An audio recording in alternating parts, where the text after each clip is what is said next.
Welcome back to my world, Sstrikeworld, brought to you by yours truly, Salem Strikes. Recently, I took a much-needed vacation from my normal indie artist responsibilities at, you guessed it, the Grand Canyon. First order of business was to gruelingly drive for 5 hours in a small and enclosed space, surrounded by my family, which I hope to never do again. Let's just say that noise-canceling headphones simply can't cancel the noise of Fox News for 5 hours. Thankfully, we arrived in Williams, Arizona, and our first order of business was to cash in on a free breakfast buffet. We get crunk at the Grand Railway Station. After that, there was no time for sightseeing because we had a train to catch. No, not that train. Actually, before the actual train ride, we crossed paths with a few trooper cowboy outlaws and a very sassy marshal, trying to stop them from robbing us civilians. Oh yeah? Who's gonna stop us? That'd have to be me. We ain't afraid of you, Marshal. Now I'm telling you, boys, you better be afraid. You ain't not boarding that train, you ain't robbing these folks. Now look at here. Lucky for us, the train was on a tight schedule, so we got to boarding, and met our passenger attendant for the Anasazi car. Side note, I thought it was very cool and interesting that we got the Anasazi car because I have recently become a huge fan of Shanklen Shadow Productions. He made a really cool video on the lost tribe of the Anasazi. My name's Keith. I'm going to be your passenger service attendant. Somebody asked, how long have you been conducting? I am not the conductor. The conductor's name today is George. I'm just in charge of you guys in here. So it'll take us about 2 hours and 15 minutes to get up to the Grand Canyon. What time is it? 9:30. On the dot. That sets the pace right there, folks. Not an airline. These are called newspapers. You may see some folks in uniform out here. They are paid waivers. They get a dime a wave, so help them with their wave bonus. No, the truth is I've done paintings of most of those guys. I'm an artist. That's what brought me to Williams in the first place. We thank you for choosing to ride the Grand Canyon Railway and leaving your automobiles out of the park. Alright, we're on the train, we're going. I'm here with my dad, and I have a question for you, Dad. Are we or are we not getting crunk on this train? No. But they got mimosas. Crunk. C-R-U-N-K. No crunk? Isn't that a character from the Emperor's Last Groove? No, that's crunk. Cool thing about the train ride is that they have entertainers on the train who walk through and sing throughout the train ride.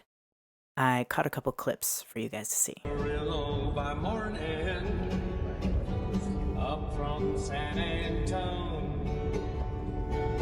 everything that I've got is just what I've got on.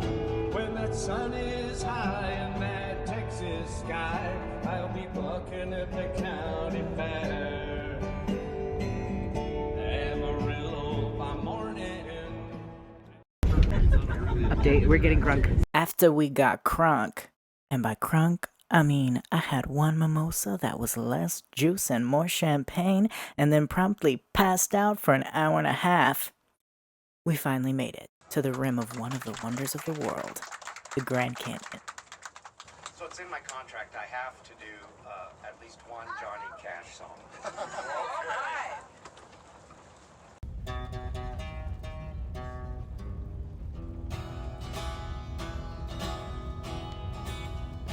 I hear the train coming around the bend. I can't miss out on seeing the edge of the world, you know? And now, here's a little bit of an ooh-ah montage.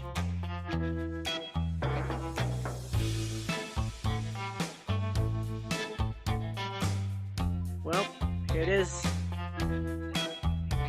Wow.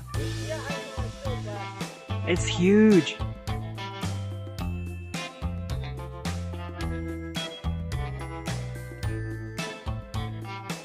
don't know how far. And then it's like 12 miles across. On the rim of the other side, that's 12 miles. Wow. We had to wait about 3 hours before we could check into our lodge and rest, so the only other thing we could really do besides go ooh ah at the Grand Canyon was to check out the Hopi House. While we're waiting to get to our hotel, we're just gonna kind of wander around. There's also an art gallery here called the Hopi House, so we're gonna go check that out right now, because I think I've stared into the Grand Canyon. I've stared into the abyss. Mom is very scared of heights. I'm also scared of heights, but like I can kind of grit my teeth through it. My mom cannot.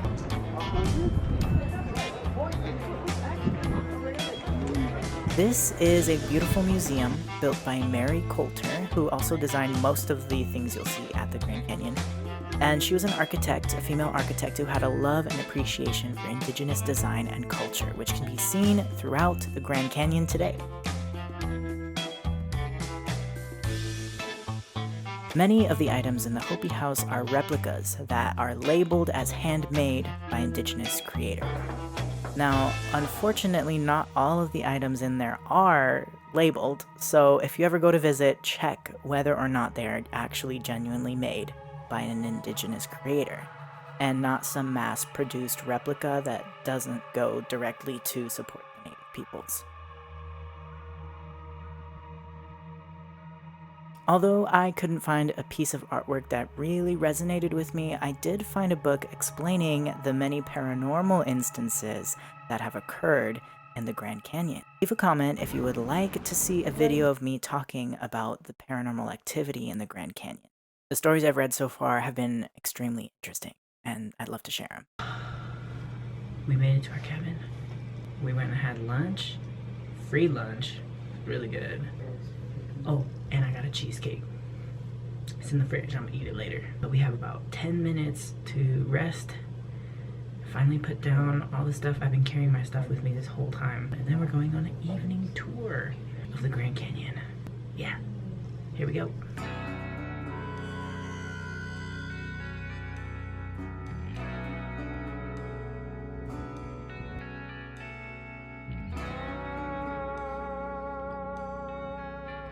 Finally, after we got settled, we went on a beautiful bus tour of the rim. It was extremely windy, and my mom was terrified that I was going to be blown off the edge at some point while I was capturing some of these shots. Even though I was hanging onto the railing, and if I wasn't hanging onto the railing, I was hanging onto a tree, because I don't want to die either, Mom. Towards the end of the tour, I took a walk on my own off the trail a bit, and had an interesting experience. I felt called to look out across the rim to the next ridge over, where I saw a clearing with two rocks that looked as though there was two figures sitting on the edge guarding it. Like, that's what it came to my mind, and immediately I thought of, like, trolls? Now, I've never really seen anything like that, but it was interesting that I felt called to go out by myself. Everyone else was, like, stayed on the bus, and we had about 5 minutes before we were gonna move on. And I was like, I just gotta go out there really quick. But I was blessed with that experience. Like, who knows? Maybe it was just rocks. Maybe it was more. Either way, it was awesome.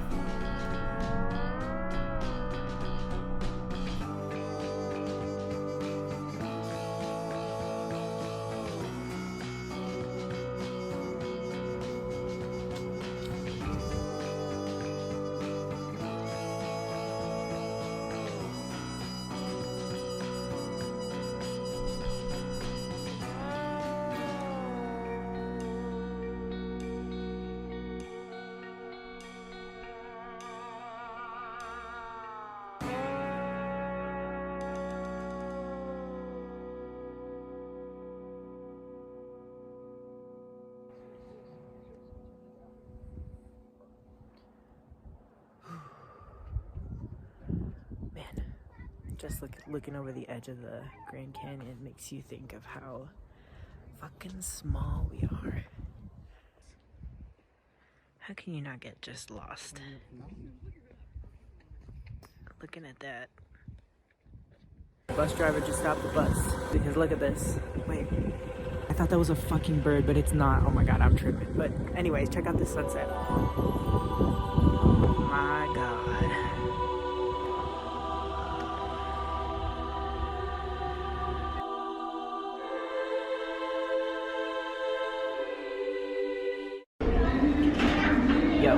It is day 2 at the Grand Canyon.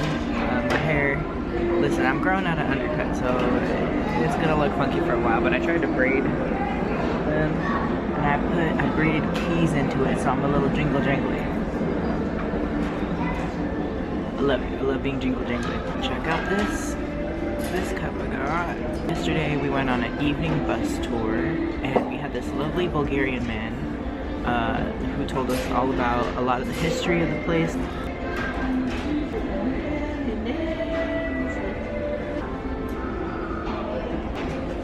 Today is a free day for me and my family.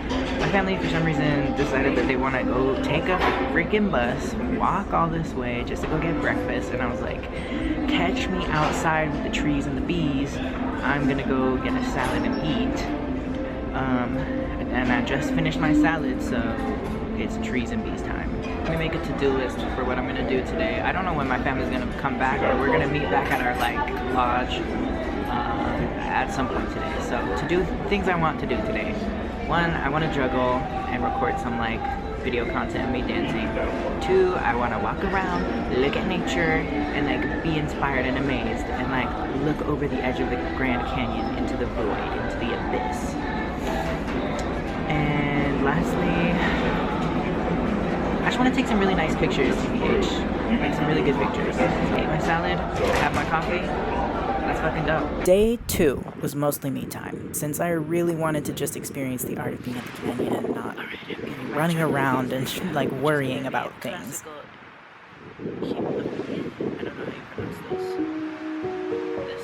Juggling has always helped me to connect with my surroundings, although it was extremely cold and windy, so my hands were pretty numb, which makes it harder to juggle. But enjoy some of these clips of me juggling.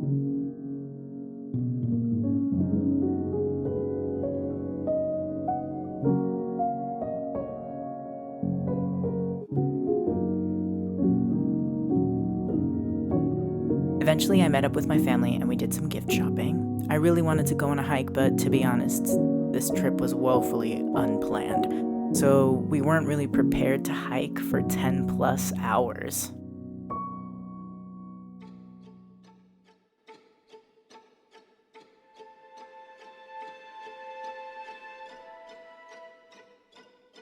Day 3 was perhaps my favorite day, because when I woke up, started getting ready for the day, I realized it had snowed overnight.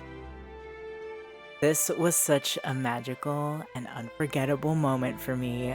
My favorite part of being in the snow is the way it soaks up sounds like a blanket. You can hear everything for miles. Sometimes if you just stand there, you can hear your own heartbeat. All I wanted to do was juggle and enjoy this beautiful moment. So here's me doing that and also sharing some words of wisdom that I got. Well, everybody, it snowed overnight. I haven't seen snow since it's been years. I guess my red ball is gonna look way cooler with a white background, so you know what time it is. I think I'll put my hair down. I'm gonna just talk. Finally got some alone time. You know, family trips are family trips. There's ups and there's downs, but they're always special. It's always special to spend time with your family, regardless of the ups and downs that you may have. And this has certainly been a very beautiful trip. Honestly, one of the biggest reasons why I can't say no to trips like this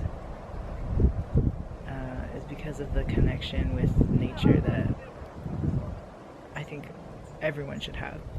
Everyone should experience this, and it's just so good to get away from such a digital world. Even though I still bring my camera with me, but it's not so much to make myself look cooler than I feel, so much as to capture the real moments of my life and share them with people who might understand, you know, or share them with people who might not experience these things otherwise. That's why we have community. That's why we have online community. And juggling for me is also like a super meditative thing that has helped me through a lot of hard times. and I stopped for a while. But it's such a beautiful art form. It's such a hypnotizing and magical art form, and to capture it in natural settings like this, I was like, I have to do it because I'm not gonna get another chance like this in like a while probably. So this is for you, and no matter what, always remember, you hold the key to your own life. My hair looks crazy.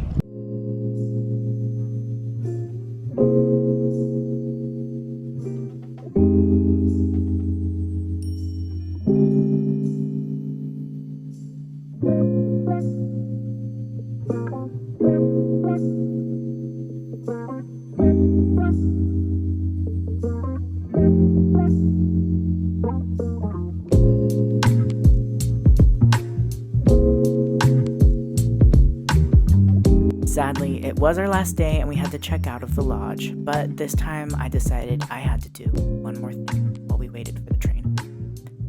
Juggle on the rim of the Grand Canyon. I was terrified that I might drop the ball over the edge, but it was so worth it to look out into the vast, depths of the canyon and do these gravity-defying movements. Listen, when you're in the Grand Canyon, the world is your tripod. Yes. Yes, mama. The world is your goddamn tripod. It was also worth it to see the looks on the kids and the other tourists walking by and them seeing my magic floating ball. Definitely had a kid walk up to me and point, be like, "Look, Daddy, look, what are they doing with that ball?"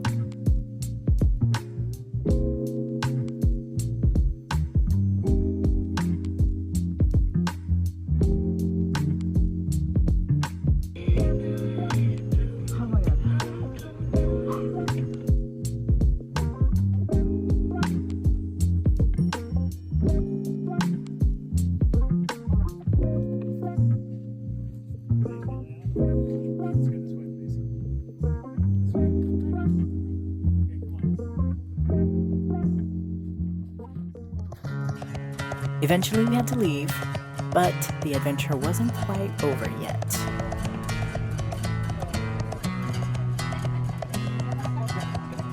While I was taking a bathroom break, the train slowed down and our passenger attendant announced that a robbery was about to happen. So, apparently those cowboys from the beginning are back. They're gonna rob the train. Oh no. Put away your jewelry, hide it in your purse, put it in your shirt, swallow it. We're gonna interrupt this lovely man who's been singing us tunes delightfully. Thieves, I tell ya. The train is slowing down. Their horses. The bandidos. The bandidos are coming. They're whispering. They're whispering about the cowboys. We needed to get our dollar bills out so they wouldn't steal our valuables. Alright. Yeah. Ooh, that's pretty good. Not bad. Luckily, the marshal, who happened to be a little person, ferociously arrested them and saved the day, and it was the most iconic thing I've ever seen. I occupied the last of the train home by sketching this cowboy skull as a memento of my time at the Grand Canyon. Interestingly, the passenger attendant came to check on us and decided to ask me who I was sketching. When I showed her, she jokingly said, "Oh, I hope that's not me." We both laughed, and without thinking about it, I said, No, I just saw one of those robber cowboys in my mind when we got onto the train, and I decided to draw him. I don't know, I like to be mysterious, and it was kind of a half-truth. But then she got really quiet and looked at me, and then she said, "It's funny you say that, because we just lost one not 2 days ago. He died of a heart attack. He was so young." I was shocked, and the only thing I could say was that he was alright. I asked what his name was, and she told me it was Ace. So Ace, this drawing is for you. I hope you enjoyed my time at the Grand Canyon, and I would definitely encourage you to visit one day and come back with adventures of your own. For now, it's back to the real world for me. But maybe I'll return one day. Maybe I'll check into a haunted cabin and do a paranormal investigation. Leave a comment below if you think I should do that. Thanks for watching my world, and goodbye for now.